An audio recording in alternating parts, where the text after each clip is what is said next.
What's up? It's your boy, back at it again with another terrible Xenoblade X build. This is going to be Pharsis the Ever Queen using Evasion, and this fight is definitely less consistent than the Sleep Godress the Headless Emperor video I posted recently. To start things off, why Evasion is so bad in this game, or Evasion builds are so bad in particular, is that accuracy and evasion in this game cap at 5%. Enemies will always have a 5%, at least a 5% chance of hitting you. You will always have at least a 5% chance of hitting the enemies. And as well, you will always have at most a 95% and vice versa for enemies. Because of this, evasion is incredibly inconsistent against difficult enemies. It can be alright versus your run-of-the-mill mobs that don't deal too much damage. But against super bosses that have many attacks that will one-shot you without the correct preparation, or correct resistances, I guess I should say specifically, it's not very consistent, which is why this build is still running over 100 gravity resistance just to give a bit of a safety net. Pharsis does have physical and ether arts that are dangerous, but the majority of her dangerous arts are gravity. I believe we can actually survive 1 or 2 hits of multi-ether laser with barrier up, so we're not really ever scared of that. And basically the only attacks that are scary in this are her multi-hit phase transition arts. I don't know the names of them, but the big laser and the big smash 2 orbs together attacks. If those hit you multiple times because the first hit inflicts gravity resistance down, we can be in a bit of trouble. That being said, overall this build is a lot more consistent than I expected it to be. It only took me about 20 minutes to get a successful run. And yeah, overall it just kind of works. The only instant lose button is if you get hit by the jumping stomp attack, which is pretty unlikely after the initial opening attack for the fight. So let's go ahead and get into the build.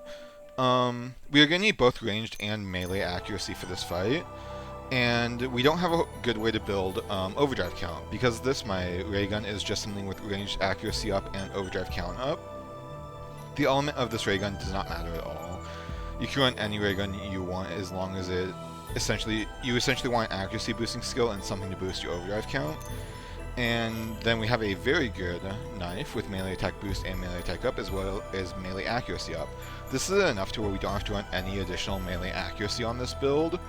And then for augments on my weapons, I'm just running a ton of melee attack, as well as a bit more ranged accuracy boost, just to get me up enough to where my ray gun arts are going to be hitting consistently.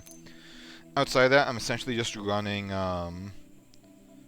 some armor to boost my evasion, as well as resistance reducer and extend blackout. In particular note, the arms pieces both have max gravity resistance as battle traits. This is to get my gravity resistance up above 100 so that I'm only taking 1 damage should I get hit by a stray gravity attack. For my arts, I'm running Recuperate, which gives me extra evasion and a gradual HP increase. The evasion is the main thing we care about here. There aren't really any auras that would benefit us outside of this except maybe Combo Gunner, or Master Gunner, which would give us secondary cooldown reducer, but it wasn't a big enough deal to where I felt comfortable dropping this, because this increases the consistency of the start of the fight by an incredible amount, due to the just increased evasion, making it more likely to survive the initial stomp. Smooth recoveries here for a similar reason. It gives some healing if we happen to get knocked low by some of Pharsis' weaker attacks, as well as just additional evasion for surviving the start of the fight. Absorber Skin is not really necessary, it's mostly just here as a filler art, and the fact that Barrier gives us a bit more survivability against those stray hits such as the multi-ether laser. And then it appears here to cleanse debuffs such as a heavy gravity resistance down debuff if we happen to get hit by one of those hits of Pharsis' major attacks. For the arts that really make this build work, first we have Subterfuge, which inflicts debuff resistance down 3, or tertiary cooldown debuff resistance down 5. This basically just makes sure all our other debuffs with the resistance reducer will always proc, which is very important for this build as it is a Black Bane build, so this both gives us an extra debuff as well as making sure our debuffs stick. Next is Myopic Screen, and for any super boss evasion build you will basically always see this. This inflicts blackout, much like subterfuge. The secondary and tertiary cooldowns give you higher tiers and longer cooldowns. I'm not sure the specifics of how this works, like what percentage it decreases the enemy accuracy by, but all you really need to know is that this will give you a greatly reduced enemy accuracy, and with tertiary cooldown and the augment, it will last for over a minute, so it is you're very likely to proc the level 6 and not be able to reapply it throughout this fight, but it lasts for so long that you can kind of play around it. Next are the arts that make Knife really good as an offensive weapon, actually, because they are guaranteed to be, they are always ether attribute, and they have pretty good effects. Black Butterfly, reducing aura time doesn't really matter, but it inflicts ether resistance down, which will, at I believe level 6, it's 50 attribute resistance down. I might be incorrect on that, just because I'm a little bit rusty on my Xenoblade X knowledge. But essentially, it will do a lot to break through Pharsis' 50 resistances across the board, and it will greatly increase our damage output of our next art, Black Bane.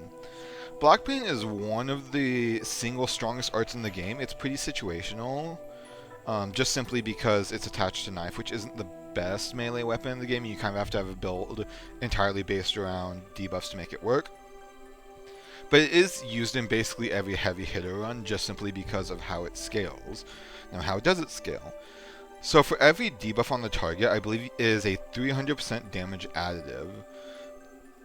So in this case, we're going to have 3 debuffs, that's a 900% additive, plus 400 scaling, and then multiply by the tertiary cooldown of plus 400% damage. So this will actually be hitting pretty hard against Pharsis, despite Knife usually being used as more of the support weapon of a build. For our skills, we're running Secondary Accelerator to reduce our cooldowns further, Core Crusher because it's the best skill in the game, Aura Assault because it's also one of the best skills in the game, and Fleet Feet. To give a little more information about why Core Crusher is so good, this basically multiplies your damage by 250% at the very, very, very low cost of not being able to break appendages. In this fight, we don't even want to break appendages, because if we break the head, we'll have to target the horn, which has a hardness value of 4.